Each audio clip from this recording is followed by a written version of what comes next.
Bonsoir tout le monde, bienvenue à Tout autre tâche connexe, le podcast qui met en lumière les métiers de l'ombre et révèle les dessous de la scène culturelle. Je m'appelle Frankie Fade, je suis avec ma co-animatrice Barbara La Jeunesse de chez Prémisse. Aujourd'hui, on reçoit Alexandre Piché. Salut!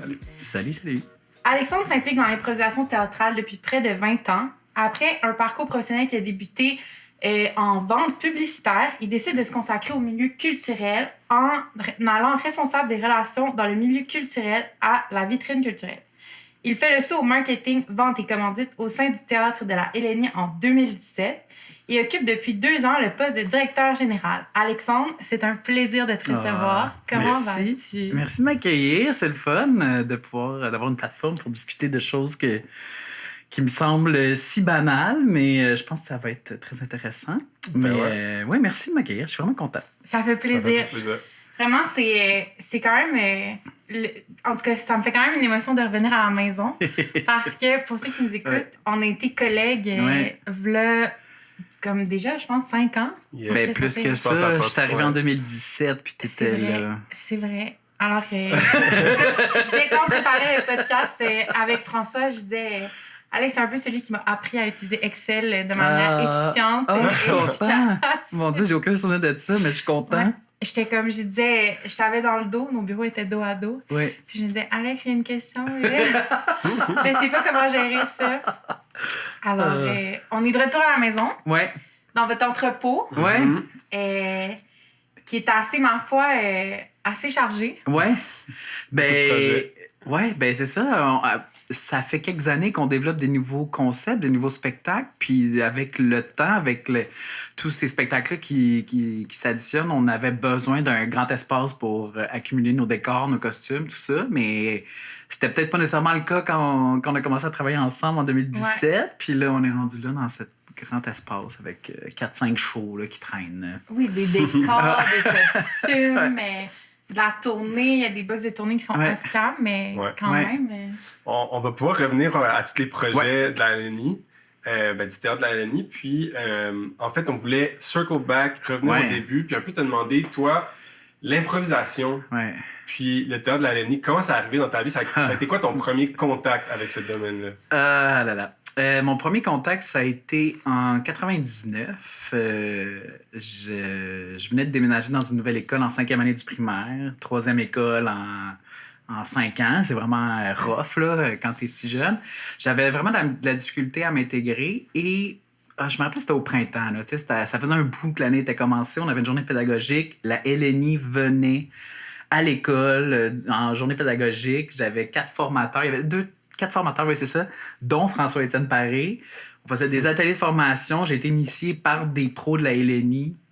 Et ensuite, on faisait un mini-tournoi, mini-match devant les jeunes. Il fallait comme donner son nom pour ceux qui étaient motivés. Plein de monde avait peur, était gêné.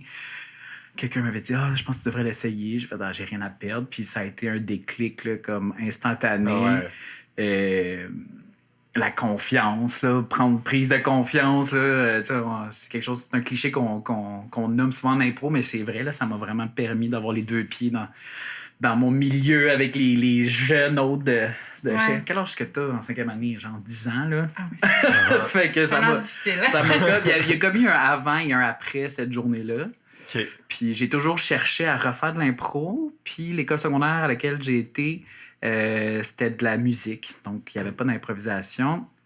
J'étais bien déçu et j'ai fait mon choix de cégep selon les équipes d'impro. Ah ouais, ça comptait. Il y en a qui c'est ça fait partie de mon foot. processus de sélection. Wow. J'habitais dans le West Island puis j'ai été au cégep du Vieux-Montréal. Fait que une heure de transport en commun tous les matins. Fait que tout au long de ton secondaire, cette expérience-là était restée dans ta tête. Ah ouais, définitivement. Mais t'en as pas fait pendant le secondaire, c'est quand même cool. Ouais. Puis tu sais, je suivais tout ce qui se passait. S'il y avait des shows d'impro à la télé, j'étais fan de ces comédiens-là, Sylvie Moreau, Edith Cochrane. Je suivais tout ça, mais sans pouvoir y participer, tu sais.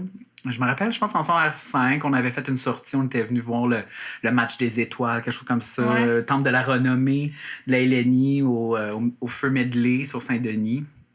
Ça avait été toute une expérience. Mais, c'est drôle parce que En tout cas, on a quelques années de différence, mais j'ai vraiment vécu une histoire similaire. Ah ouais? Je me rappelle un match des étoiles où, à l'époque, là, c'est plus comme ça, vous avez numérisé le processus, mais il y avait des cartons de vote. Ouais.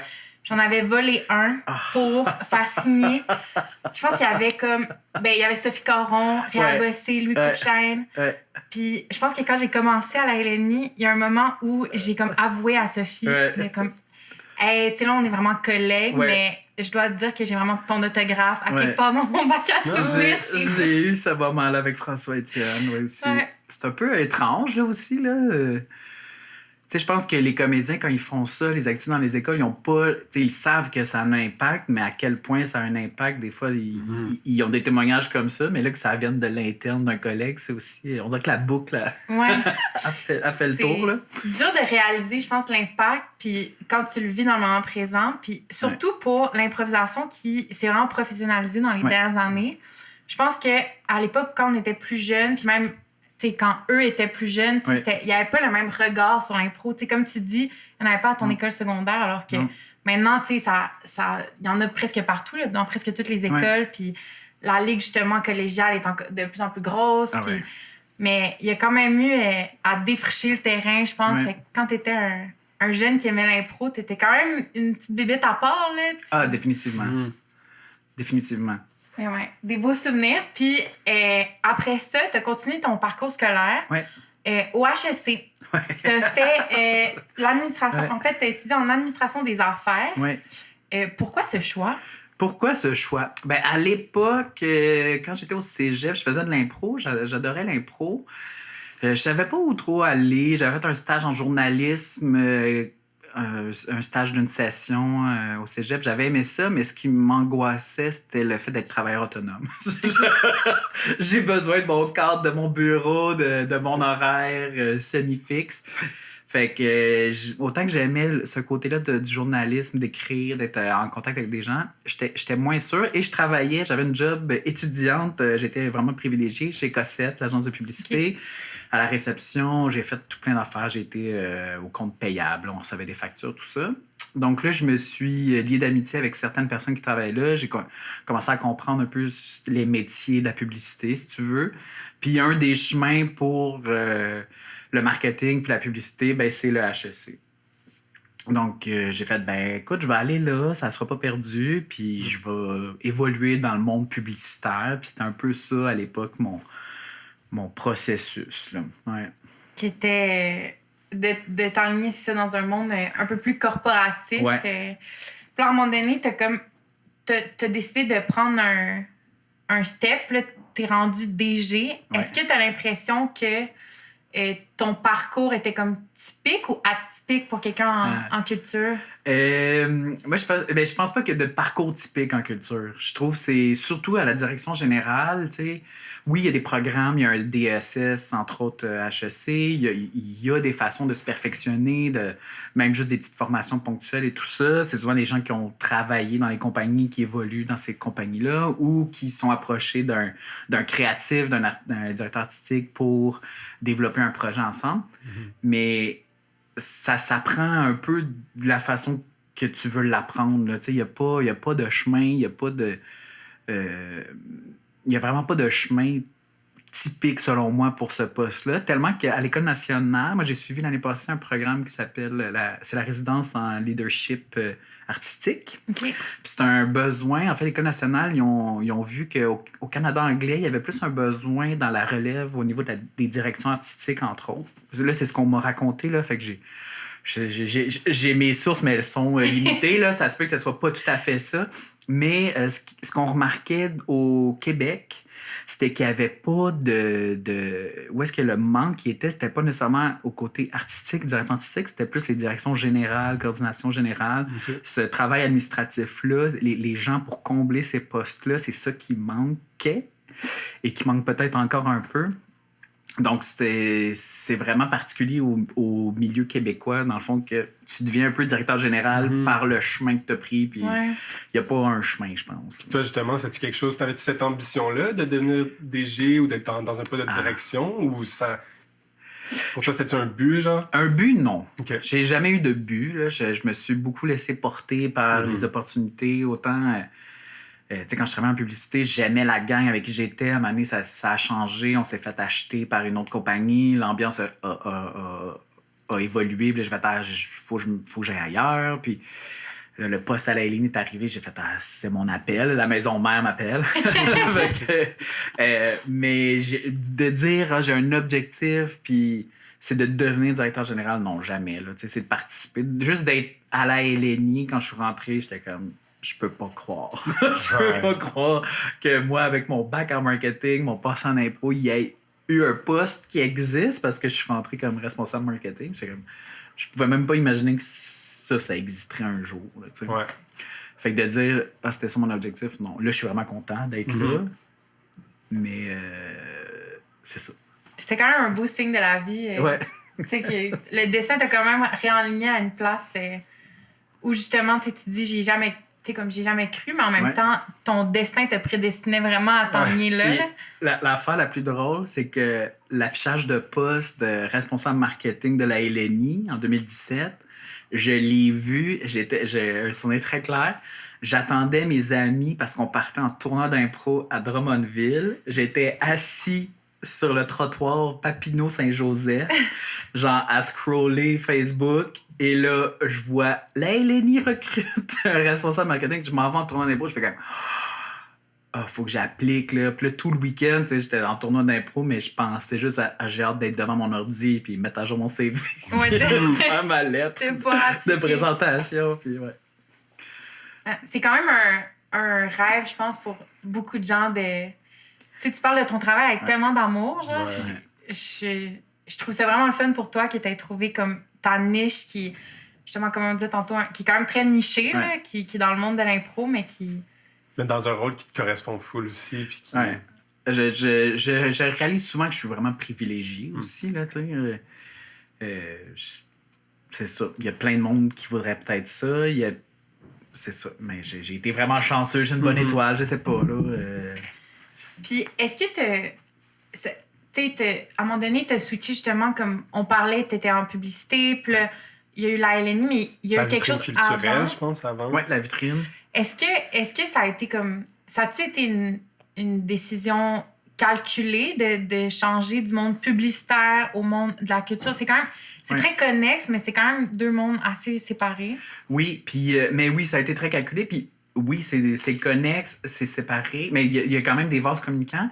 Il y a surtout, je te dirais, frontal, une différence dans les salaires. Oui, c'est ça. C'est vraiment... On ne pas le dire. C'était un choix calculé, là, tu sais, c'est ça, j'étais plus aussi heureux comme je l'étais où est-ce que j'étais avant, puis en publicité, puis je travaillais pour des chaînes de télévision. Dans le département des ventes publicitaires. Puis, tu sais, je regardais le milieu. Puis, tu sais, déjà, je me rappelle, en 2012, on avait des réunions de la haute direction qui disaient « Oh mon Dieu, la télé va changer. La façon de consommer les contenus vont changer. » Fait que, tu sais, tu fais répéter ce genre de discours-là. Tu dis « Est-ce que j'ai envie d'évoluer dans ce milieu-là? Tu sais, si je pars pour aller ailleurs, ça va être 4,30 sous pour une pièce. Là, tu sais, qu'est-ce que je vais vraiment gagner d'aller ailleurs? » Fait que je me posais beaucoup de questions. Puis parallèlement, j'étais aussi coach d'impro au cégep, 2 soirs semaine. Puis c'est ça qui me drivait. Là. C'est ça qui faisait que mes semaines passaient facilement, que j'avais hâte de retrouver ma gang, tout ça. Fait que là, je me disais, OK, il y a clairement quelque chose. Puis parallèlement, j'avais des amis qui commençaient à avoir des jobs dans le milieu culturel, soit comédiens, mais soit dans les associations, les compagnies, les diffuseurs, tout ça. Puis j'étais comme, c'est un milieu qui m'intéresse vraiment beaucoup.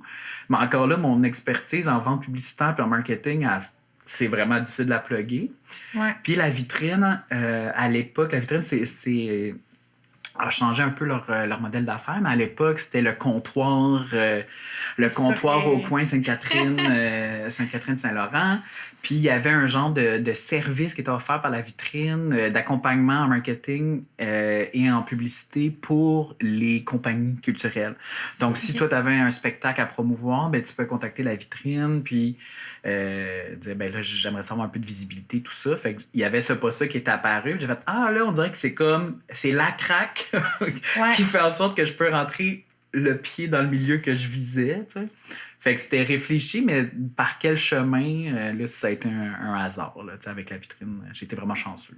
Ouais, ça a été une belle transition quand même à travers tout ça. Ouais. Puis, un coup que tu es rentré dans le milieu culturel, j'ai l'impression que, ben, en tout cas, tu nous diras, moi, mon expérience quand je suis rentrée dans ce milieu-là, c'est que, bon, j'ai un peu étudié là-dedans, là, Ouais. puis, en fait, beaucoup étudié là-dedans. Puis, Tu pas ton diplôme. Là. j'ai l'impression que c'est 70% de mon apprentissage, sans rien enlever à mon diplôme, c'est fait sur le milieu, sur le terrain. Ouais. Puis il y a quelques chanceux dans l'industrie qui ont le droit d'avoir des mentors. Ouais. Puis c'est vraiment ces personnes-là, un ou une mentor qui va t'amener, qui va donner tous les petits trucs, un peu de grand-mère, Ouais. quoi faire, quoi ne pas faire. Ouais.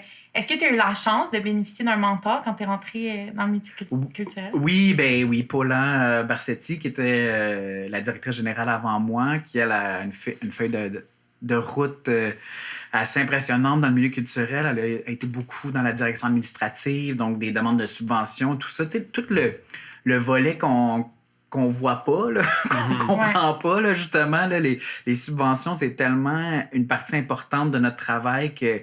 Mais il y a plein de ah ouais, mais ça, faut que tu l'approches comme ça. Ça, c'est le petit truc pour ci. Paula m'a vraiment appris beaucoup de choses, en fait. Là. Puis même quand...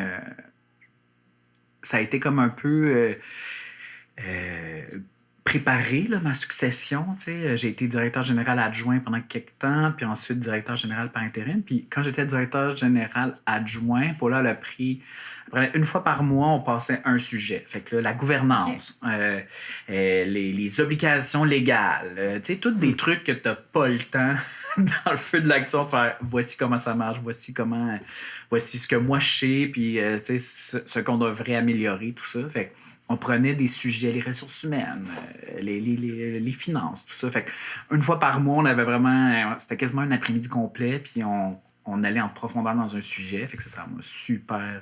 Ouais, c'est vraiment précieux. Oui, vraiment. Ça m'a fou. vraiment formé. Ça a dû tellement t'aider à comme éviter justement certains pièges ou, tu sais, des fois, je pense que, tu sais, comme tu dis, il n'y a pas de parcours typique atypique. Fait dans le fond, il y a des gens qui se retrouvent en position de leadership qui ont peut-être pas les outils pour bien comme gérer leur équipe ou qui a des choses qui les dépassent. Tu sais, mettons un artiste qui devient entrepreneur, que là, tout d'un coup, il doit faire des impôts, une incorporation, puis tout ça. Fait c'est quand même vraiment précieux que quelqu'un ait pris le temps de s'asseoir avec toi puis de te montrer justement les b.a.-ba, là. Non, vraiment, vraiment.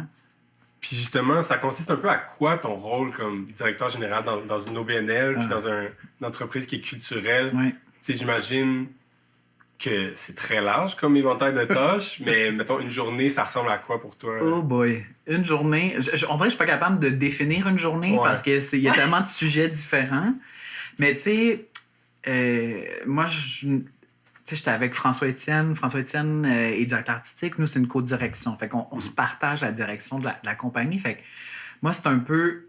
J'accompagne François dans sa vision. Je m'assure qu'on a les ressources financières, humaines pour mener à terme nos projets, cette vision-là. Fait que c'est un peu... c'est un peu le capitaine du bateau, puis pas que je rame, mais je donne les outils pour que le bateau avance. Je pense que c'est un peu...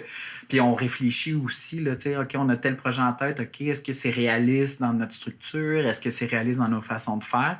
Fait que c'est plus je suis plus le comment, mettons, si on veut, puis lui, il est beaucoup le quoi. Là, je parle...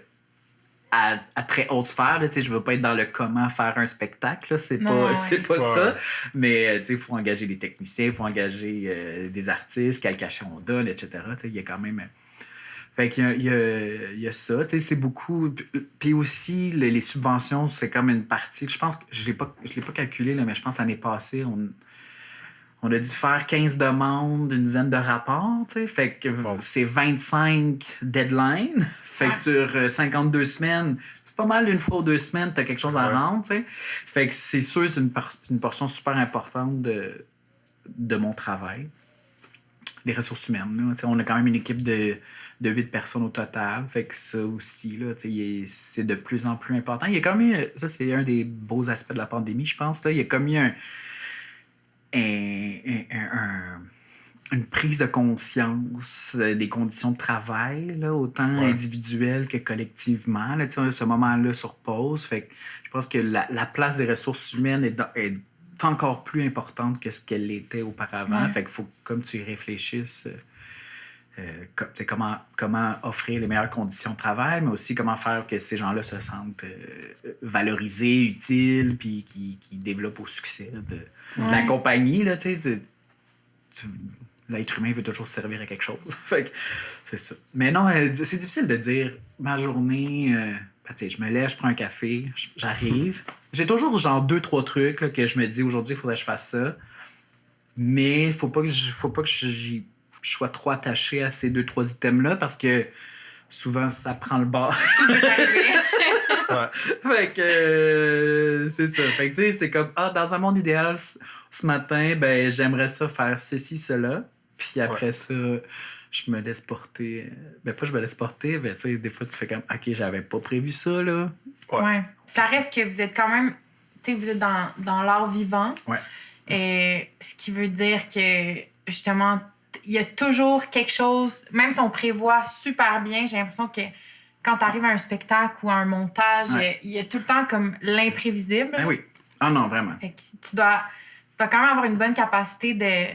Parce que dans le fond, il n'y a personne en haut de toi. Là. Fait que non, c'est ça. S'il y a un méga problème dans la journée, si tu as une équipe, je sais pas, en Europe qui tourne, puis qu'il y a vraiment un gros problème, c'est toi qui vont appeler. Oui, ou l'équipe, là. Mais tu sais, je suis toujours là en ressources. Moi, c'est aussi la chance que j'ai. Tu sais, on est quelques compagnies de production, dans le fond, qui sont pas des diffuseurs, qui peuvent compter sur autant de personnes comme on est. Là. Tu sais, le théâtre de la LNI a 8 employés. Fait que j'ai quand même une équipe en place qui est là pour le premier feu. Puis là, si le feu est trop gros, ben là, ça monte en haut. Mais oui, c'est ça. Puis on a tellement d'activités dans une année. Les gens, ils voient pas nécessairement ce qu'on fait tout le temps. On fait beaucoup de spectacles dans les écoles, ateliers de formation. Je peux avoir 2 équipes dans 2 écoles différentes la même journée, plus un show en salle le soir. Fait il y a beaucoup d'imprévisibles qui peut se passer dans toutes ces... En une journée. Ouais. Puis, est-ce que des fois, tu as l'impression... Ça me fait penser à ça, l'imprévisible et tout, mais que la dynamique d'équipe pas repose sur tes épaules, là, sans te mettre de pression, mais que tu es quand même... Tu sais, peut-être toi puis François-Étienne, vous êtes des porteurs de l'énergie de votre bureau, comme? Je pense que oui. Honnêtement, je pense que oui. Je pense que... Puis ça, c'est mon sentiment. Après ça, j'ai eu une job de direction. Là. Fait que là, je parle avec mon expérience personnelle. Là. Je dis pas que c'est ça partout, mais j'ai vraiment l'impression que c'est ça le rôle du leader, là, entre guillemets. Là, c'est quand même de... Tu peux bien dire à ton équipe, travaille dans ce sens-là, puis si toi, tu le fais pas, ça sert à rien. Il faut que tu montres l'exemple, il faut que tu travailles dans le sens que tu voudrais que ton équipe travaille, là, je pense. Si tu as certaines habitudes, puis là, c'est des mauvaises habitudes, puis là, tu vois que l'équipe les prend, tu peux pas dire « Ah, arrêtez d'avoir ces mauvaises habitudes-là. » Ça part de toi. Il y a quand même quelque chose, une genre de responsabilité sur ça. Fait que oui, je pense qu'un peu, oui, quand même. Puis est-ce que, tu sais, dans le très, très personnel, puis je veux pas que ton équipe nous écoute, puis ça comme bon. Mais comme, est-ce que des fois, tu te forces en tant que leader à comme sourire, à être avenant? Mais tu sais, parce que clairement, tu dois avoir des journées où tu rentres, t'es comme... Oh. Je te dirais que oui. Ça dépend des jours. Il y a eu des passes que ça a été plus difficile, que j'étais même pas capable de me rendre là. Puis c'est là que j'ai réalisé le prendre soin de soi. Là. Je me disais, je suis pas capable d'être de bonne humeur au bureau. Fait que je suis pas justement le moteur positif. Fait que je dois travailler sur ça. C'est-à-dire me reposer. Genre décrocher. Fait que, mais oui, je pense que après ça, mon tempérament naturel est aussi très positif, optimiste. Souvent, puis ça, c'est pas avant même que je sois directeur, là, j'ai toujours vu du bon dans tout, dans les gens, dans les situations négatives. Ah, ben, on a appris, tu sais. On saura quoi faire la prochaine fois. Tu sais, fait que j'étais un peu comme ça aussi naturellement. Mais c'est sûr que en devenant directeur général, il y a plein de choses qui étaient un peu dans mon angle mort que j'avais pas réalisé qui se trouvaient dans ce poste-là. Puis là, je me ah oui, c'est vrai, il y a ça, il y a ça, il y a ça. Fait que malgré tout, il faut quand même que je sois une personne souriante, puis tu sais, c'est parce que t'as pas envie de travailler pour un boss qui est bête puis qui est stressé, là, tu sais, ça me semble que c'est la moindre des choses, là, je me dis toujours un peu, faudrait que je sois le boss que j'aimerais avoir. Oui, absolument. C'est une bonne façon de le voir. Après, il y a plein de styles d'employés, puis plein de styles de gestion, puis des fois, il y a des fits qui marchent pas, puis ça, c'est normal, mais je me dis, c'est un bon départ. J'imagine que tu as aussi la chance, je sais pas à quel point c'est les mêmes employés, les mêmes personnes qui travaillent que quand tu étais au marketing, aux ventes, mais tu as quand même la chance de bien connaître ceux et celles qui sont restés. Fait que tu connais bien ton équipe, mais est-ce qu'en même temps, c'est aussi un défi d'avoir changé un peu de rôle dans le bureau? Ça a été les deux, honnêtement. On est vraiment chanceux, nous, dans l'équipe. Tout le monde est là depuis au moins 2 ans. Si c'est pas plus. On dirait que le temps va trop vite. Mm-hmm. Mais les gens font dire, on a créé des postes, les gens s'ajoutaient à l'équipe, mais ne partaient pas. Fait que, il y a eu un départ depuis les 7 dernières années. Là, puis un départ? C'est quand même impressionnant. Ouais, puis un remplacement de congé de maternité qui s'est juste poursuivi. Fait que, tu sais, on est vraiment chanceux. Là. C'est pour ça que je dis que je suis souvent privilégié. Mon parcours, oui, mais après ça, être dans une équipe stable, ça aussi, c'est un privilège.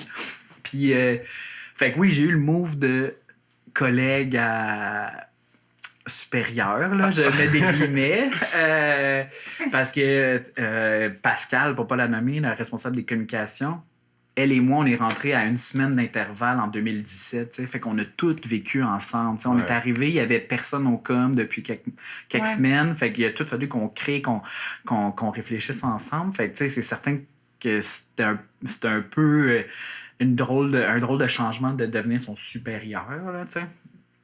Mais je pense que là, ça va. Tu sais, là, ça fait 2 ans. La première année, les premières semaines, c'était vraiment compliqué, là. Puis tu veux toujours être le boss cool. Fait que là, boss cool, collègue. Mais après ça, je suis un boss pareil, là, tu sais.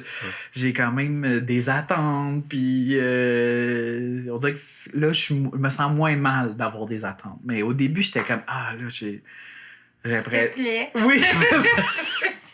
Peux-tu me donner ton document, s'il te plaît? Oui, c'est ça, un peu le syndrome de l'imposteur. Puis tu sais, juste physiquement dans le bureau, j'ai pris la place de la directrice générale. Fait que là, ça aussi, j'étais comme, tu sais, moi, dans ma tête, c'était pas ma place, là, c'était la place de Paula. Fait qu'il y a eu beaucoup d'adaptations, là, Là, je pense que ça va. Honnêtement, je pense que là, j'ai trouvé mon aise, mais tu sais, ça a pris 2 ans. Là, mon aise de changement de relation. C'est certain qu'il y a des deuils, là, veux pas, tu vas jamais... En tant que collègue, tu vas libérer. Des fois, tu vas vider ton sac, là, puis c'est normal, c'est correct. Avec certaines personnes, j'ai un peu perdu ça, puis c'est normal. Puis je l'assume, puis c'est sain même, là, parce qu'à un moment donné, ça devient... J'aime mieux qu'ils vident leur sac entre eux, genre. T'es plus la personne avec qui gossip, mettons. Toujours un peu, là. Toujours un peu, là, quand même. Toujours un peu, là. Je peux pas effacer ça. Ben, tu sais, il y a une certaine distance que j'essaie d'avoir, mais qui... C'est un peu tricky. C'est tricky. Je te dirais que c'est le bout le plus compliqué dans ma job. Après ça, je me fais souvent la réflexion, est-ce que j'aurais été directeur général dans une équipe que je connais pas, avec des projets que je connais pas, à choisir, je sais pas c'est quoi, tu sais, entre les deux, là. Tu sais, mettons que tu me donnes le... J'étais pas à la LNI avant, puis là, je deviens directeur général. Je sais pas. Peut-être que ton sentiment d'imposteur, en tout cas, on spécule, mais tu sais, aurait été encore plus grand de justement faire un jump, de connaître personne, puis de devoir t'imposer plus. Ouais. J'ai l'impression que t'as quand même... Tes anciens collègues ont quand même dû t'apposer un certain respect, là, parce qu'ils te connaissaient puis ils t'appréciaient. J'ose espérer. Oui, quand même quelqu'un d'apprécié. D'entre eux, ils sont pas là pour se défendre. On leur demandera en sortant. Un petit sondage. Puis, à travers tout ça, est-ce que tu aurais comme un aspect que tu préfères dans ton poste? Ben, j'aime beaucoup le fait que les journées se ressemblent pas. Là. Ça, c'est vraiment stimulant. J'aime ce qu'on fait. Les shows, les projets. Fait que ça aussi, c'est le fun de travailler pour une compagnie que t'aimes ce que tu fais. Il y a ça. J'aime Excel. J'adore Excel. C'est un volet, mais je suis content de t'avoir légué ça. Mais moi, je le dis, là, puis fièrement, parce que des fois, dans le milieu, c'est comme... puis je suis comme, oui, mais c'est tellement utile. Puis ça peut tellement sauver du temps sur des niaiseries. Là. Tu m'as appris des formules qui n'auraient jamais cru qu'ils existaient. Ben, c'est ça. C'est un outil puissant. Fait que ça, c'est très concret, c'est très micro. Mais moi, ce que j'aime aussi, c'est de voir l'équipe.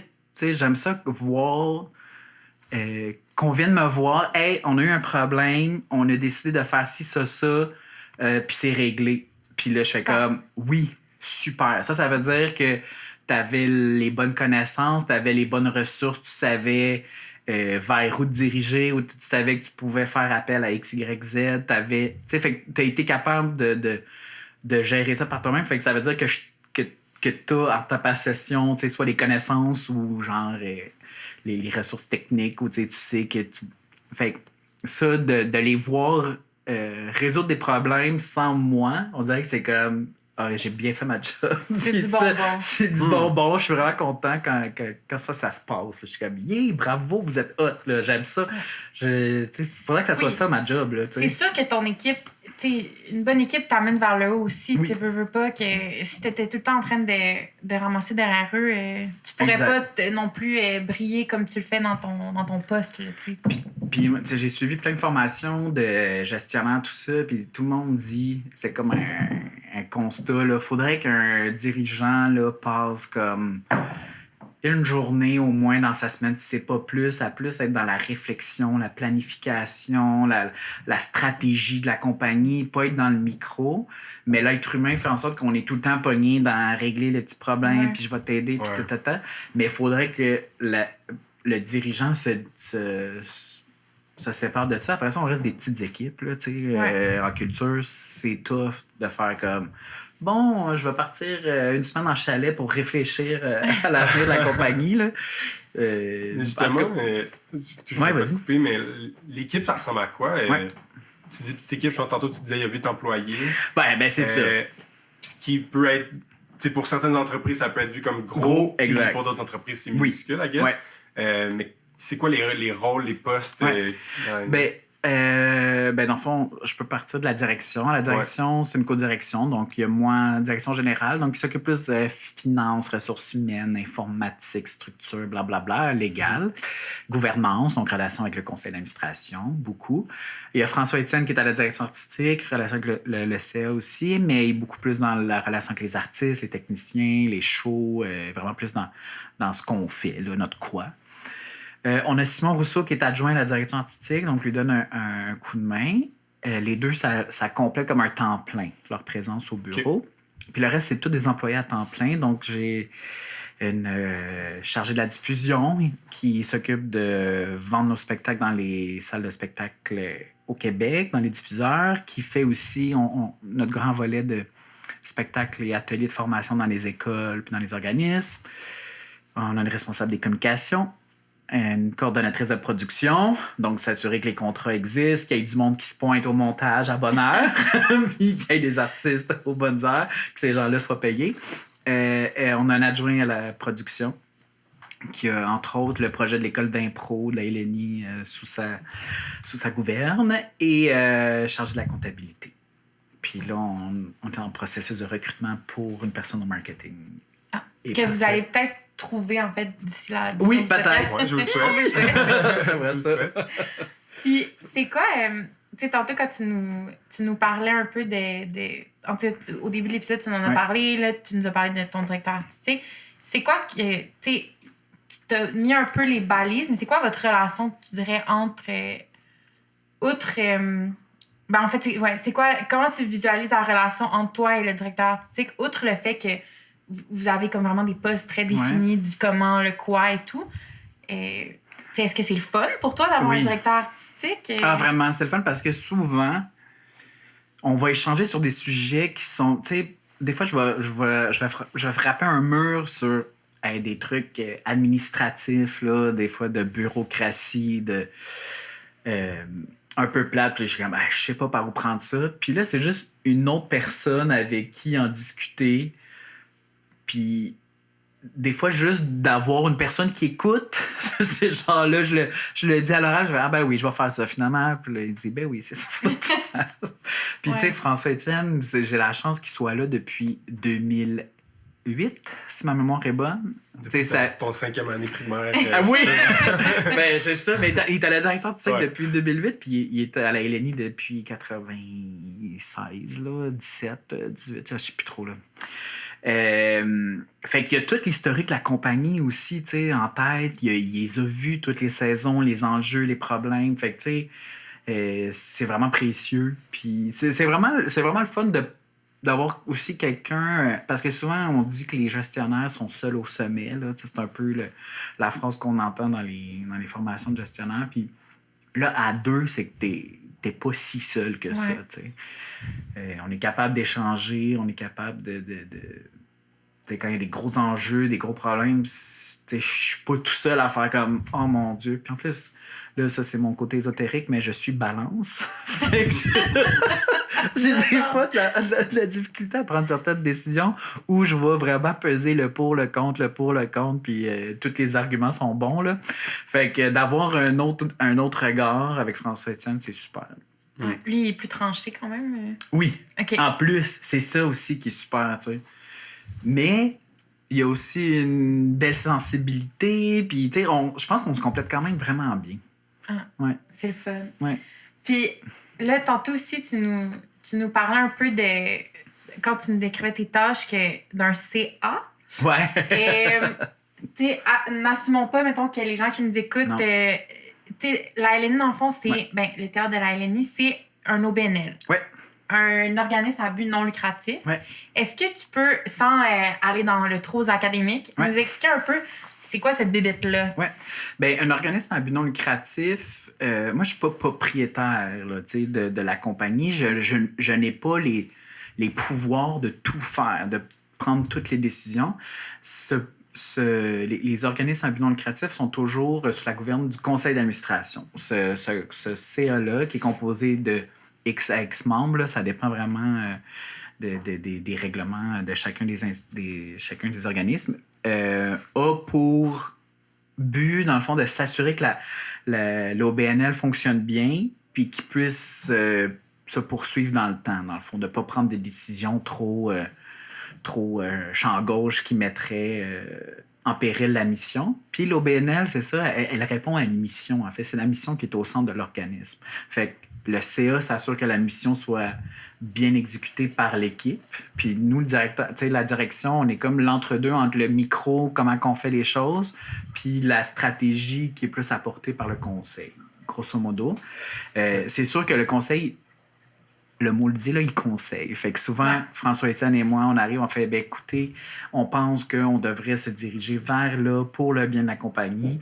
Oui, et c'est souvent un chien de garde. Donc, avez-vous pensé à telle affaire? Avez-vous regardé ça? Allez enquêter un peu plus là-dessus, creuser un peu plus là-dessus, revenez-nous. Fait qu'eux, ils s'assurent qu'on fait bien nos devoirs, mais ils vont toujours être en support de ce qu'on fait. Là. Un bon conseil ne devrait pas mettre des bâtons dans les roues de son organisme. Il veut juste que l'organisme grandisse. Ouais. Puis ça fait en sorte que, dans le fond, moi, je relève du conseil. Donc, c'est avec eux que je négocie mon contrat. C'est eux qui décident de ça. Moi, j'ai les ressources humaines des employés, puis eux, ils ont le lien ressources humaines, si tu veux, avec la direction. C'est un peu ça. Là. Grosso là, je vais vite. Là. C'est super bien expliqué. Puis c'est super intéressant aussi. J'ai relevé que tu as dit que c'était vraiment concentré sur une mission. Ouais.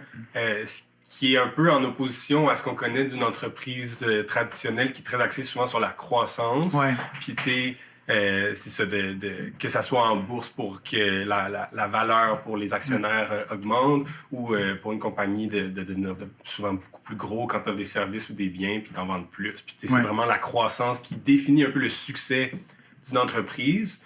C'est différent, clairement, pour une OBNL. Puis même juste en culture, j'ai l'impression, en général...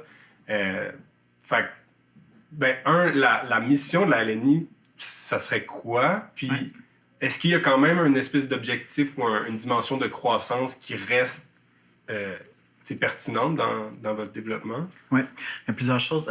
Je vais essayer de me souvenir de toutes mes réponses.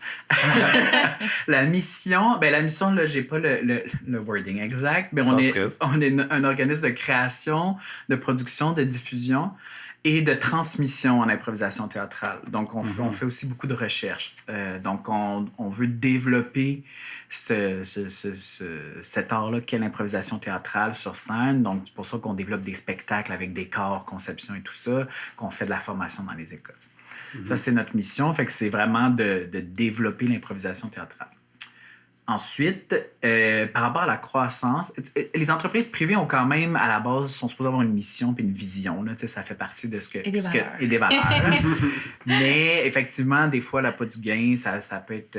ils sont toujours sur la croissance.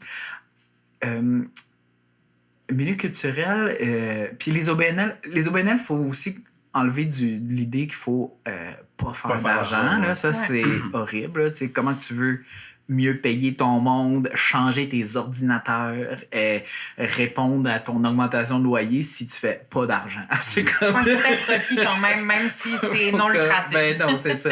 Le but, c'est que tu te ramasses pas avec plein d'argent non utilisé. Il faut que l'argent soit utilisé pour ta mission. Mais tu sais, de pas faire d'argent, ça, c'est un concept qui devrait pas... Donc, il y a quand même une certaine croissance. Mais le milieu de la culture est encore assez dépendant des subventions. Puis les subventions, souvent, ça va fonctionner à projet. Beaucoup d'organismes vont être à projet. Fait OK, ben pour aller chercher un peu d'argent là, on va développer un nouveau projet. Puis même quand on est au fonctionnement, si tu fais toujours le même projet, nous, on a la chance, avec le match d'impro, d'avoir un concept qui a été créé en 1977, qui roule encore. Mais on se développe, nous, dans ce projet-là. Mais aux yeux des subventionnaires, c'est souvent peut-être pas assez. Fait il a fallu qu'on crée des projets pour faire comme, hey, on réfléchit à notre discipline, on veut s'améliorer. Fait que de développer des nouveaux projets, ça amène la croissance. Fait que là, il y a comme je sens qu'il y a un désir de rationalisation, là, ou de dire on va en faire moins mais mieux, puis prendre plus de temps. Il y a quand même cet esprit-là. Mais c'est super difficile de ne pas embarquer dans le modèle que tu décrivais de on va faire plus d'argent pour payer plus nos autres affaires. Puis tu sais, tout est économique, là, on s'en sort pas, là, même si c'est de la culture qu'on fait. Là, je veux dire, si je donne un budget pour la création d'un show, ben ce serait le fun d'en avoir plus pour d'autres idées. Ben là, tu fais OK, ben si j'en ai plus... Il n'y a pas de fin à ce qu'on pourrait faire avec de l'argent. Là, fait qu'à un moment donné, il faut comme trouver le juste milieu. J'ai l'impression aussi que, bon, en ce moment, à l'heure où on se parle, le milieu culturel est vraiment dans des grandes revendications. Il y a beaucoup... Puis, tu sais, nous, le podcast, c'est un peu notre manière de redonner aussi à ce milieu-là parce que l'idée est née il y a déjà, on pourrait dire, plusieurs années. Ça nous a pris beaucoup de temps à le développer, mais c'était notre manière de redonner de l'amour et de répondre aussi à l'espèce d'exode. On sentait un exode des travailleurs dans le milieu culturel, tu sais. On cherchait des collaborateurs pour la compagnie, puis là, tout d'un coup, tu sais, bon, mais il n'y a plus personne qui... Voyons qu'il n'y a plus personne qui fait ça, tu sais. Fait que je pense que outre la pandémie, il y a beaucoup de choses qui ont bougé dans les dernières années dans le milieu culturel. C'est comme un peu le sujet chaud de l'heure, mais est-ce que tu penses que ton entreprise est viable sans subvention? Non. Je suis 100% en plus dans ces réflexions-là. C'est ça aussi qu'on voit quand même beaucoup, c'est que, tu sais, là, il y a eu un discours récemment... pourquoi on vous donnerait plus d'argent si c'est pas bon puis vos salles sont pas pleines. Mais là, présentement, le milieu, là, il y a plein de compagnies, de festivals que ça va bien. Genre, les salles vont bien, les shows, ils ont du succès. Fait que même avec des succès, on n'arrive pas à survivre. Puis nous, on est exactement là-dedans présentement. Là. On se pose des questions sur... est-ce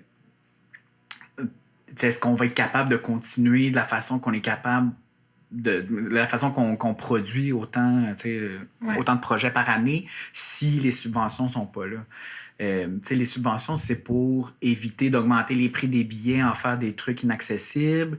Nous, nos clients, c'est oui, les spectateurs avec la saison de la Coupe Charade, les matchs qu'on présente à chaque année, mais on vend beaucoup de spectacles en tournée. Fait que ça, c'est les diffuseurs qui sont aussi soutenus par les conseils des arts et les autres paliers de gouvernement. Donc là, si moi, j'augmente mon prix de cachet pour que j'aille dans ta salle, ben, tu vas avoir de la misère, tu vas demander plus d'argent. C'est un milieu qui est très fragile. Puis un autre de nos clients, là, entre guillemets, c'est les écoles. Les écoles qui sont sous le gouvernement provincial. Fait que, OK, je vais aller leur filer la facture. Ben non, ça marche pas, là. Fait que on peut pas fonctionner. Il y a aussi quelque chose, j'aurais aimé ça sortir la théorie. C'est une théorie qui a été comme invalidée ou en tout cas qui a changé, mais c'était un chercheur dans les années 50 dans un de mes cours du HEC qui avait fait une recherche puis il disait pour que les compagnies culturelles puissent survivre à l'inflation normale, ils doivent obligatoirement augmenter leurs coûts annuellement plus haut que l'inflation. Parce que l'inflation, grosso modo, c'est qu'on est plus efficace. Il y a eu les usines au début que c'était plein d'humains qui travaillaient dans l'usine. À un moment donné, révolution, on est capable de faire ça par des machines. OK, on va couper dans le personnel, mais on va donner des postes mieux payés à ceux qui vont gérer ça. Mais ils vont quand même, j'ai besoin de 2 personnes au lieu de 15. Ils vont être un peu mieux payés, mais il y en a moins. La 9e de Beethoven apprend autant d'instruments de musique en 1902 qu'en 2025. Mon show, le match d'impro, on a même coupé dans le nombre de joueurs par rapport à ce que c'était au début, mais je peux pas couper sur des humains. Là. J'ai besoin de mes humains pour faire l'art. Là. C'est ça qu'on veut. Là. C'est ça le but de la patente, c'est d'être en contact avec ces gens-là. Puis c'est la ressource qui coûte le plus cher. Fait que j'ai pas le choix d'avoir des subventions pour m'aider. On pourra jamais. Puis tu veux quand même, j'ai l'impression, garder ton... Parce que tu nous disais, je veux pas refiler la facture aux écoles, etc. Tu veux certainement pas refiler la facture au public, puis rendre ton art plus accessible. Ben non, c'est pas ça le but de la patente. J'ai l'impression que l'impro, c'est tellement un art, justement, qui est ancré dans la population, qui est comme... Qui est justement plein de transmissions, il y a des jeunes qui se voient là-dedans. Tu veux rester accessible au futur petit Alex qui va aller au MTLUS. Ben oui, définitivement. Fait que, on a fait un effort quand même. Là, on a augmenté nos prix de billets. Là. Si tu regardes le prix d'un billet du match d'impro en 2017 versus en 2025, on a augmenté quand même considérablement parce qu'on a quand même une quinzaine d'artistes sur le show. C'est un show de 2h30. On n'a pas à se gêner d'augmenter le prix. Mais à un moment donné, c'est pas vrai qu'on va charger des prix de billets qui n'ont pas de bon sens. Parce qu'en plus, nous, c'est de l'improvisation.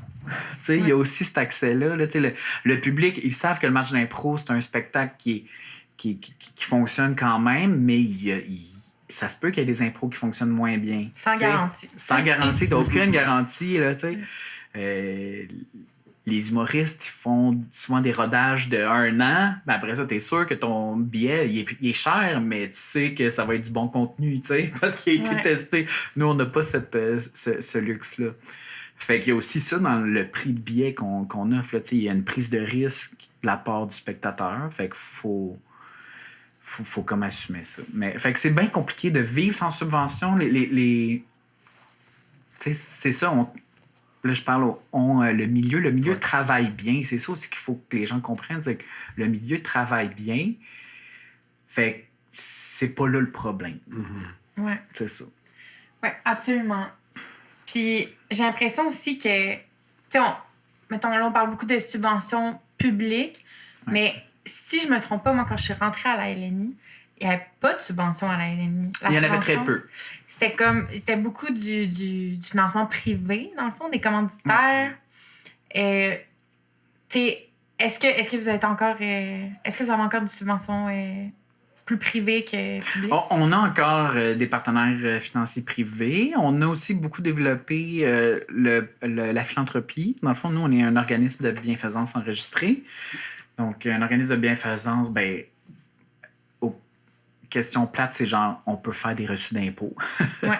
Mais la bienfaisance, c'est aussi, c'est un mouvement, c'est qu'est-ce qu'on amène à la société, avec la culture, avec l'éducation, tout ça. Donc, on va chercher aussi, on a développé ce volet-là, si tu veux. Donc, ça rentre tout sous le financement privé, là, donc autant partenaire que philanthropie, parce qu'il y a quand même aussi un switch dans les années 2020 avec les commanditaires. Il y a quand même un mouvement, c'est peut-être un peu moins le cas, mais je pense que c'est encore assez ça. Là. Il appelait ça le marketing de cause. Donc, un commanditaire, au lieu de commanditer un spectacle, un show, quelque chose, il commandite une cause, en fait. Ils veulent s'associer à la cause, donc ils vont s'associer à ta mission. Ça se rapproche de la philanthropie, mais ça demeure une commandite parce qu'il y a de la visibilité associée à ça. Il y a quand même l'image de bon citoyen corporatif, là. Fait que ça reste encore de la commandite. Mais, fait que c'est un peu... Il y a comme les barrières se ressemblent. Là, je veux dire, c'est des vases pas mal communicants, là, selon moi, partenaires et philanthropie. Là, tu veux t'associer à quelque chose. Tu donnes pour une cause. Fait que, mais oui, on en a un peu, mais c'est difficile. C'est super difficile, mais ça, c'est difficile pour tout le monde. En philanthropie, la culture arrive même pas dans le top 10 des causes soutenues au Québec. On va toujours privilégier, puis c'est normal, là. Je dis pas que c'est une mauvaise chose, on va toujours privilégier la santé, l'éducation. C'est sûr. Fait que c'est pas évident d'arriver et de dire mon projet, il participe. Parce qu'au final, la culture, ça va dans l'éducation, ça va dans la santé mentale. Là, on l'a vu avec la pandémie. Là, il est comme... Fait que oui, on a développé ça, mais je te dirais que c'est pas... c'est ça, c'est toujours quelque chose de non-acquis, en fait. Là, Puis t'aurais-tu comme des trucs de pro, admettons, pour aider à aller chercher un bon commanditaire, comment bien gérer ça? Un bon commanditaire, moi, je pense qu'il y a clairement un partage de valeurs. Il faut qu'il soit là pour la bonne raison. Il faut qu'il aime ton show, il faut qu'il aime pourquoi il s'associe. S'ils veulent juste avoir accès à tes spectateurs, c'est un peu... Il faut pas que ça soit forcé. C'est un peu comme... Puis ça se sent, le démarrage forcé, là, ça se voit. Là, fait que moi, je pense qu'il y a ça.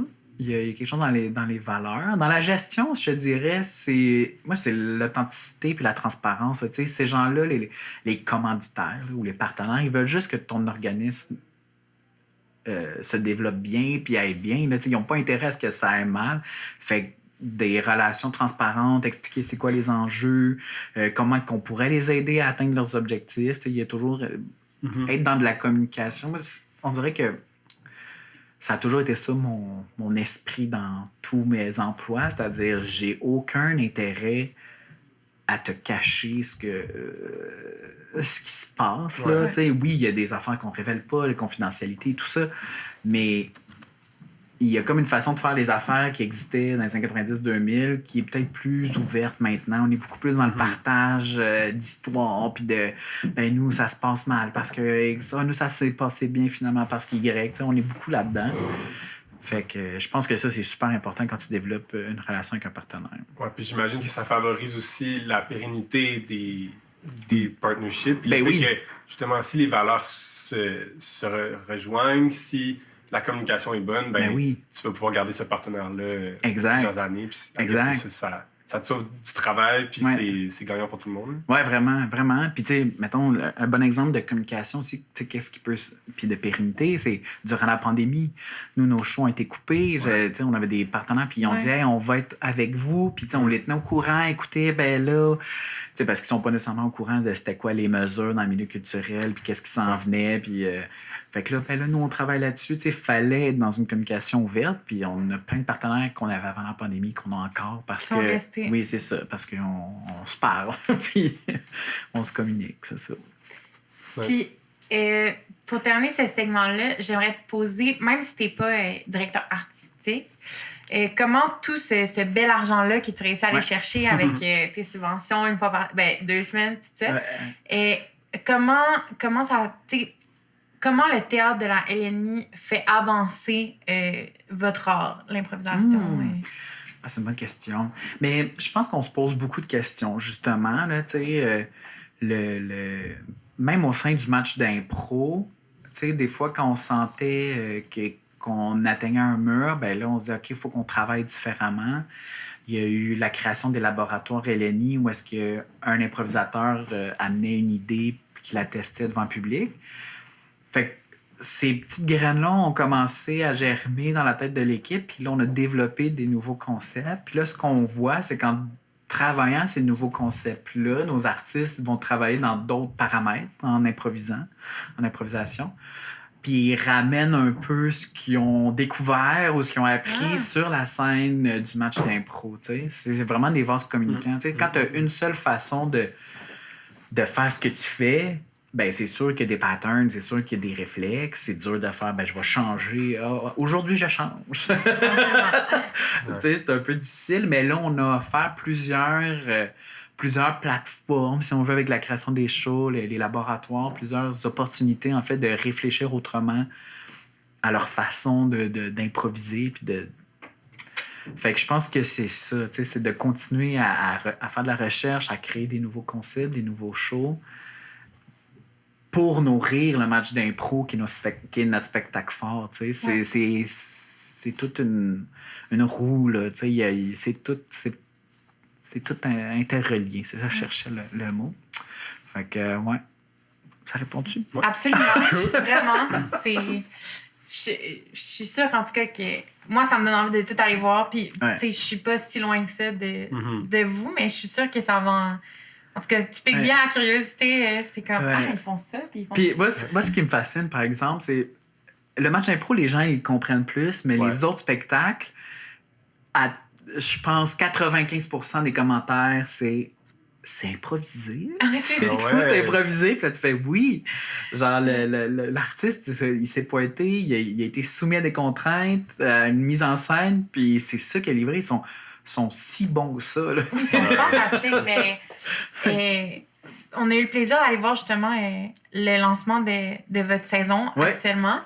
Puis c'est toujours fascinant. Tu sais, je pense que j'en ai vu là, un puis un autre d'images d'impro, mais comme là, ça faisait un certain temps que je n'étais pas allée voir, puis de voir des improvisateurs faire des... Tu sais, des fois, c'est des 20 minutes d'impro, là, puis c'est pertinent, ça avance, puis vos arbitres, tu sais, ils ramènent justement... Tu sais, je pense qu'il y a aussi une magnifique structure avec le match d'impro qui fait que il y a quand même l'arbitre qui vient tirer le match vers le haut, en fait, tu sais, qui est comme, tu sais, amenez ça plus loin, faites avancer les idées, puis...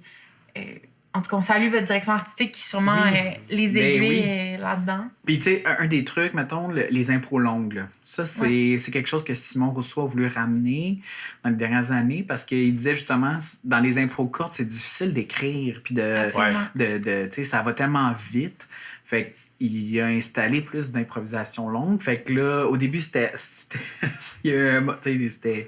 quelque chose. C'était un public qui était habitué à avoir des 7-8 minutes. Puis là, 16 minutes d'affilée.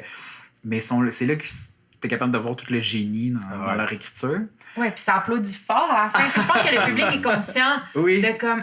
Ben, surtout pour le match, c'est sûr que, mettons, là, derrière nous, on a votre décor, puis ça, c'est vraiment, j'ai l'impression, pas théâtral, mais comme... Oui, l'usine de théâtre potentiel. C'est ça doit comme peut-être les amener dans un espace tellement où ils sont tellement concentrés sur le spectacle qu'ils en oublient. Mais tu sais, au match impro, il y a un chronomètre derrière. Le public est conscient que le temps s'écoule.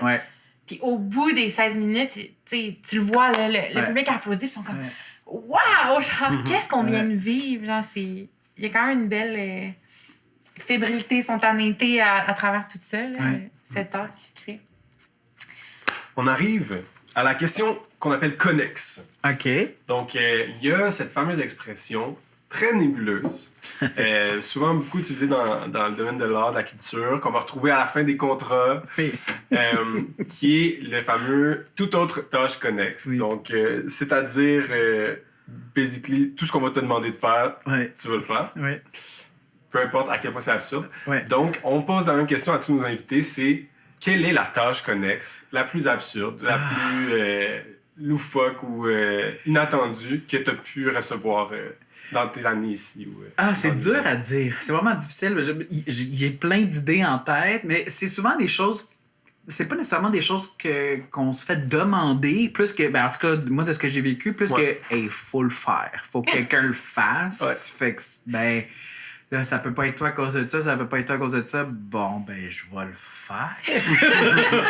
Fait que, il y avait plein de choses un peu étranges. Récemment, j'ai dû déblayer notre entrée avec mes petites bottes de ville. C'était une journée de tempête.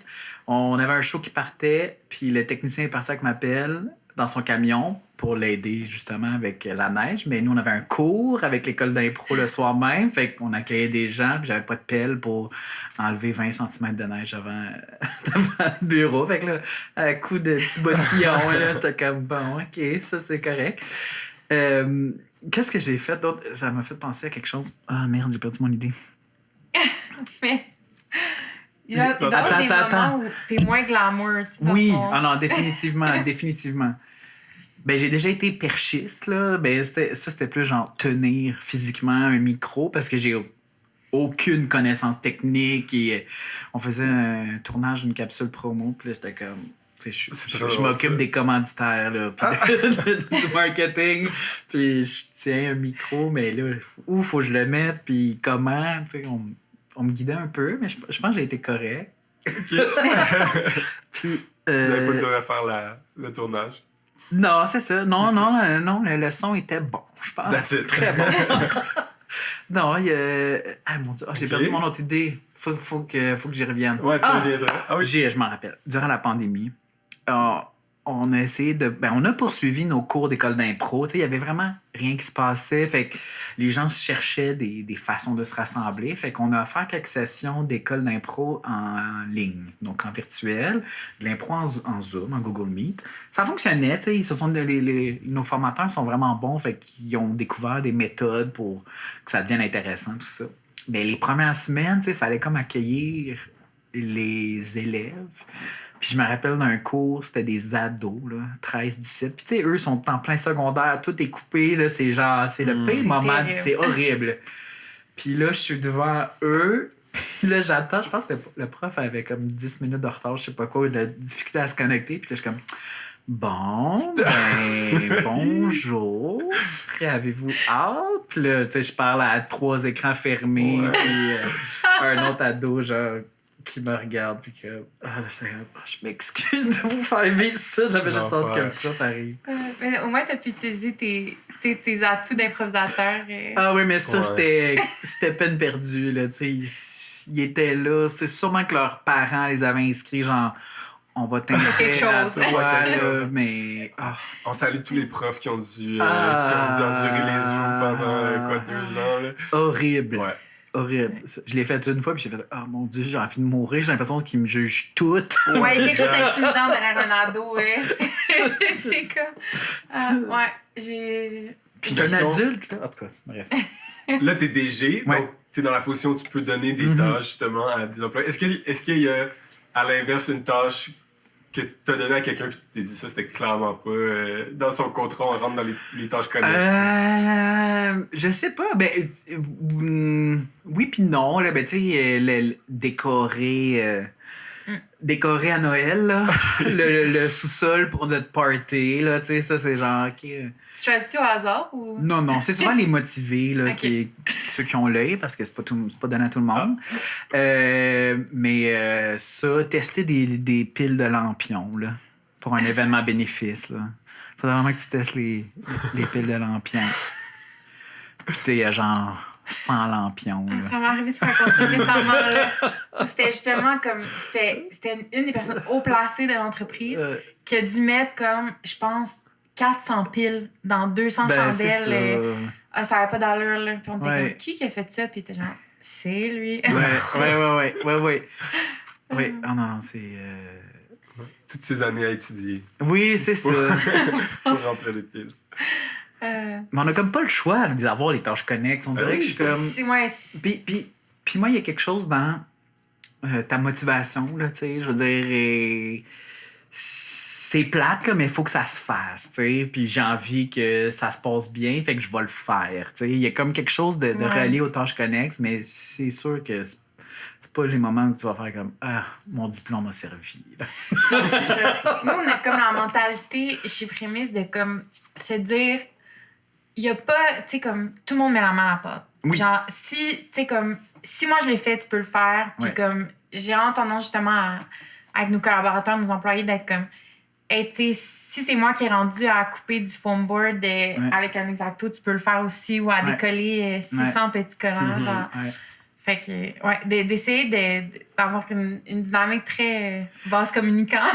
J'ai une tâche connexe, par exemple, qui m'a rattrapé. En fait, pas qui m'a rattrapé, mais quand j'étais responsable marketing à la LNI, il y avait comme personne vraiment pour tout ce qui était problème informatique. Fait que là, moi, ma curiosité avait dit « OK, je vais essayer de t'aider, nanana. » Fait que là, en tant que directeur général, c'est moi qui s'en occupe. Là, je suis comme le responsable. IT guy, alors que genre, on m'a partagé quelque chose sur Reddit la semaine passée, puis j'étais comme je sais pas c'est quoi Reddit, je comprends rien. Mais tu sais, je suis pas le meilleur en techno, mais j'ai comme appris sur le tas parce qu'il fallait que quelqu'un le fasse. Là, puis... Ouais.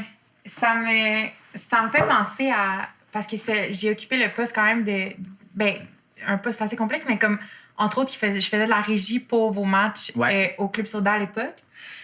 Ça, j'en ai eu des tâches connexes qui avaient pas rapport... Tu sais, justement, on préparait l'épisode, je me disais... Hey, moi, j'ai déjà recousu un pantalon à un improvisateur qui avait fait une split. Puis ça avait cassé son pantalon. Puis là, c'est comme, hey, faut trouver le kit de couture, faut le faire.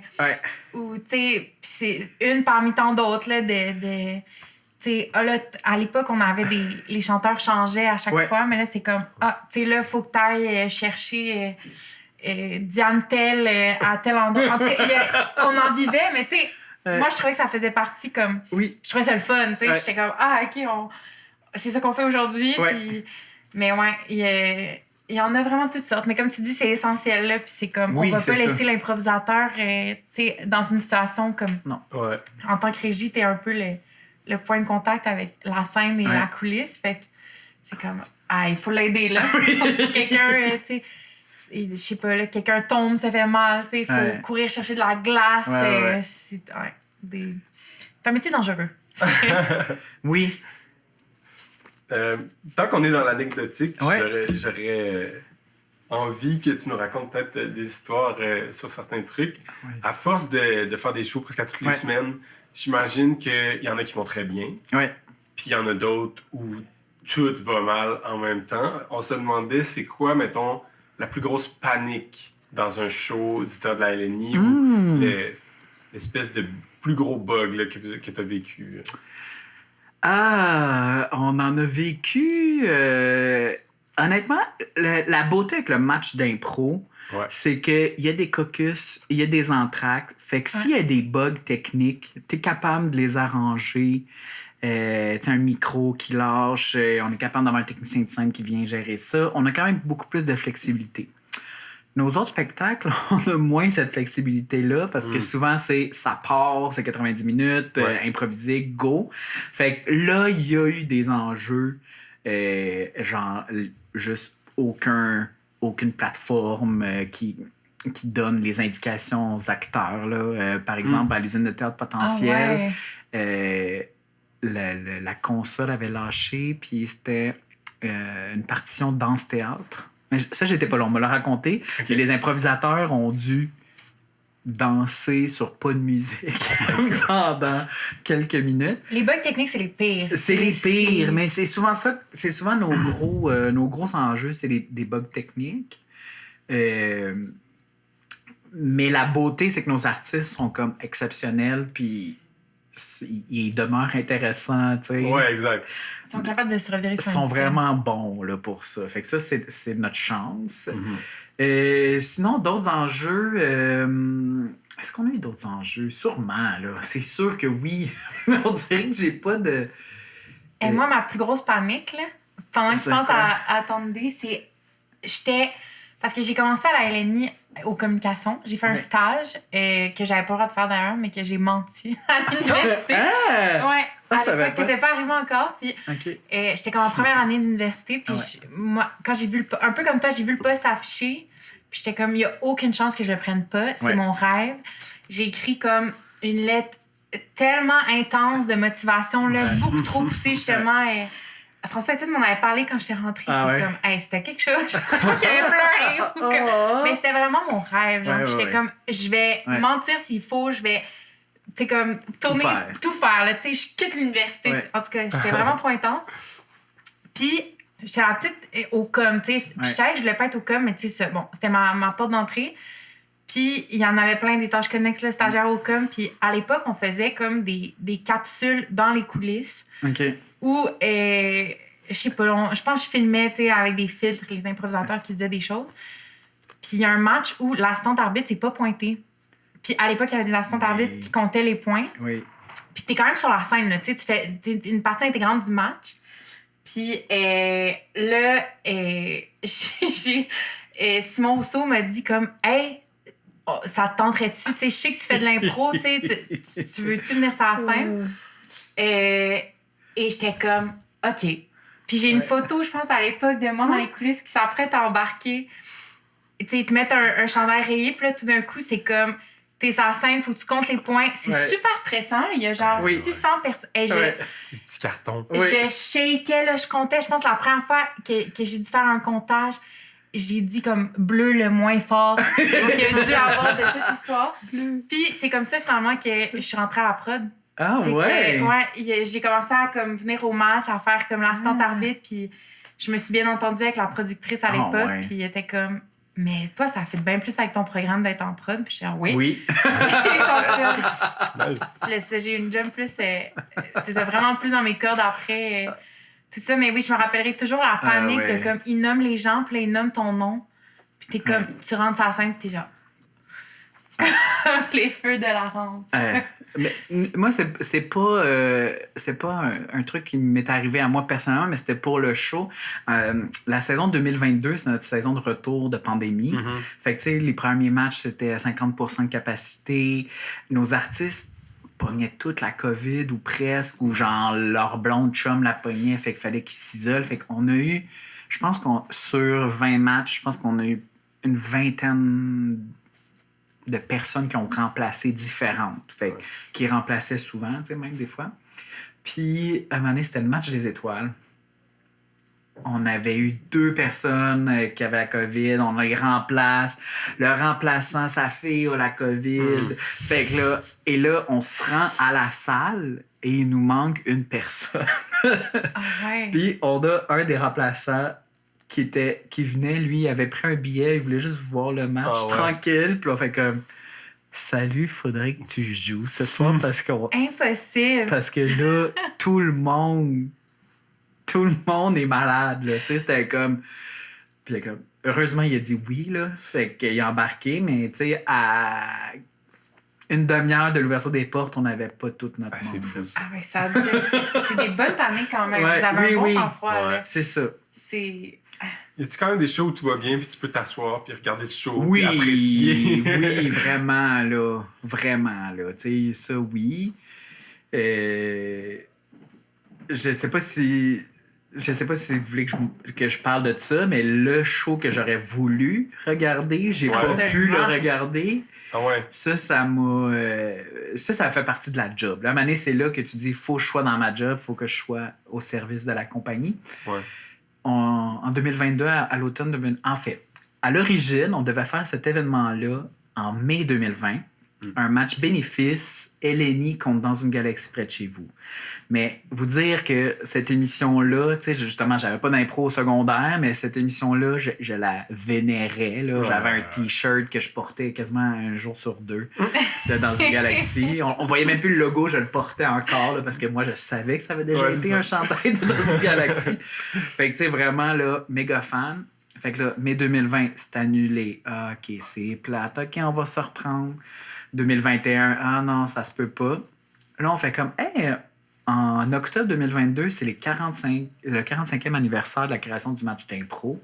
On pourrait faire un événement bénéfice spécial, puis avoir, tu sais, si vous êtes encore disponible, faire un match LNI dans une galaxie. Oui, ça fonctionne. On est comme, Ton rêve. Wow, mon rêve. Moi, je suis encore en charge de tout ce qui est philanthropie, événements bénéfices. Fait que c'est comme mon projet. Ouais. On met les billets en vente. Il y avait des billets au parterre plus chers, puis des billets au balcon un peu moins chers, mais c'est quand même cher. C'est vraiment un événement bénéfice. Il y avait des reçus, tout ça. C'est parti en 1 heure. Genre, on n'a jamais vécu ça. Là. Wow. C'est comme une émission...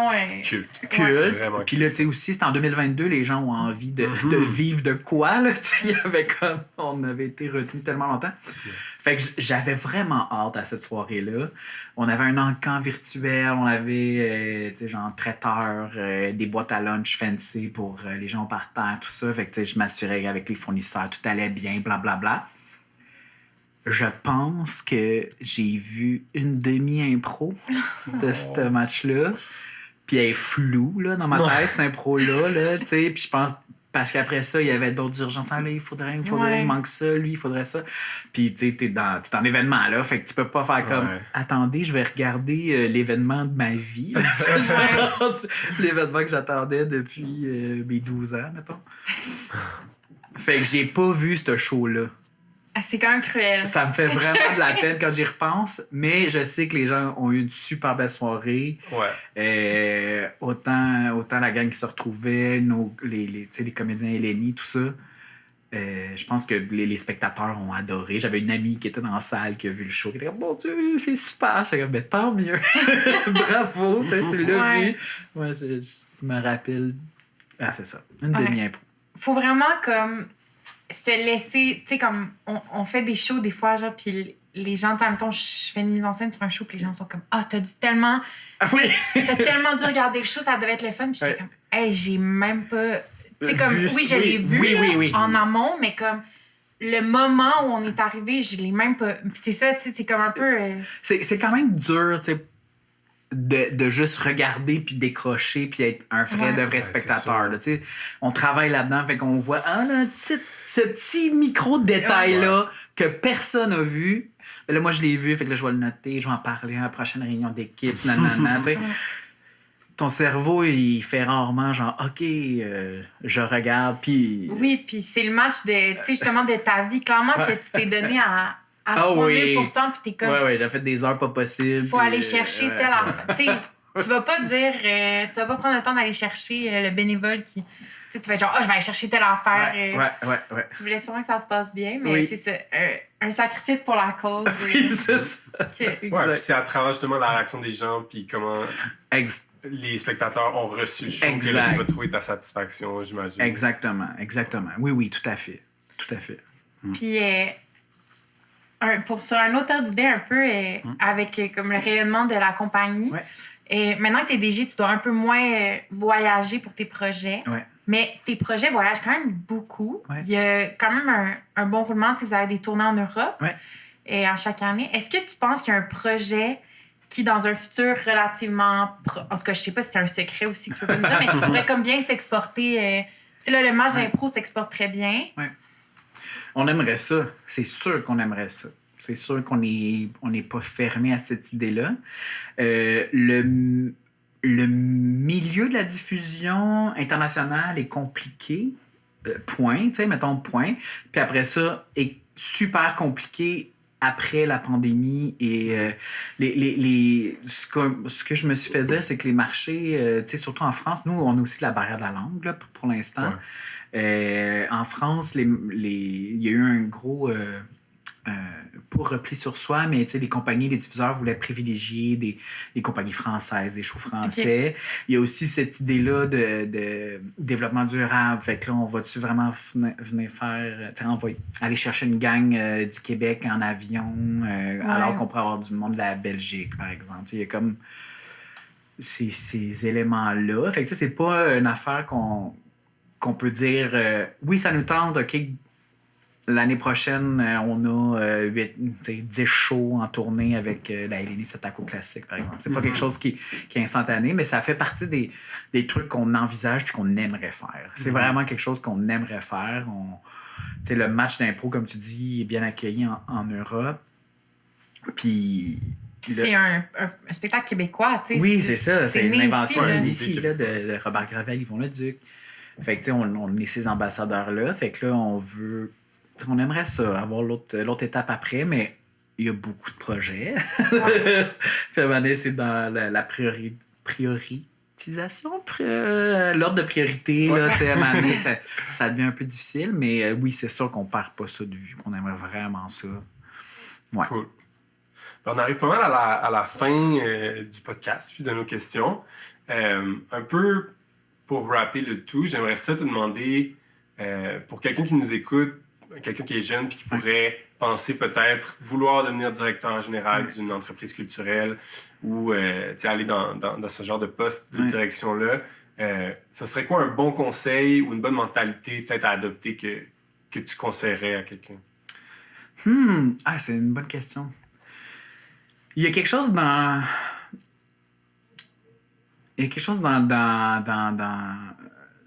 dans l'ouverture, là, tu sais, c'est un milieu qui est compliqué.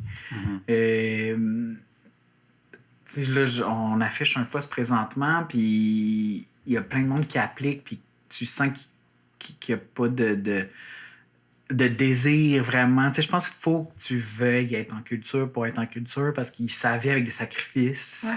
Si c'est pas des sacrifices financiers, c'est des sacrifices de temps. Tu sais, tu peux pas rêver avoir une maison, 2 chars, une piscine, tout ça, puis commencer en culture. Là. Il y a comme un année dans la priorisation de justement de tes objectifs. Fait qu'il faut vraiment que tu fasses comme OK, ben j'ai envie de m'impliquer dans ce milieu-là. C'est aussi un milieu qui est super formateur aussi. Là, on a accès à plein de formations, on a accès à plein de ressources, des réseaux, des moments de connexion. Fait que, tu sais, d'attendre d'avoir les capacités puis les connaissances, c'est un peu niaiseux, selon moi. T'sais. Ça te tente-tu? Es-tu capable de trouver une opportunité? T'sais, à un moment donné, il faut comme... Moi-même, quand j'ai fait « j'ai-tu rapport dans ce milieu-là? » Ben, finalement, je réalise comme oui. J'ai développé des connaissances au fil du temps qui font en sorte que maintenant, je me sens très, très à l'aise. Mais quand j'ai postulé la première fois pour aller à la vitrine, j'étais comme j'ai-tu rapport? J'ai-tu assez de connaissances? C'est de la curiosité. C'est un peu... mais c'est bon pour tout, moi, je pense. Là, mais... Ouais, je trouve que c'est un bon conseil quand même de pas nécessairement se retenir. Tu sais, je pense... proactif dans ce que tu veux chercher comme connaissance. Oui, puis tu sais, c'est accessible de plein de façons. Là. C'est-à-dire, il y a du monde qui vont se partir leur propre projet, genre Barbara, en prémisse. Mais tu sais, tu peux te créer ton projet ou tu peux te greffer un projet existant, une compagnie existante. Il y a les deux façons de faire. Puis je pense que nous, le milieu, ce qu'il y a de besoin, c'est des gens intéressés, motivés, puis avec des compétences. Là, mais après ça, il y a beaucoup, comme tu disais tantôt, beaucoup de la job s'apprend en le faisant. Là, même si tu as eu un bac dans quelque chose, il y a quand même... Il y a tellement d'affaires dans le milieu de la culture, tellement de sortes de métiers, de spécialisation que même les études, c'est bien. Ça amène une bonne base, mais c'est pas tout. Là. Puis là, du fond de votre entrepôt bien garni. Oui. Est-ce qu'il y a des projets dans les prochains mois, mettons, qu'on devrait surveiller pour le théâtre de la LNI?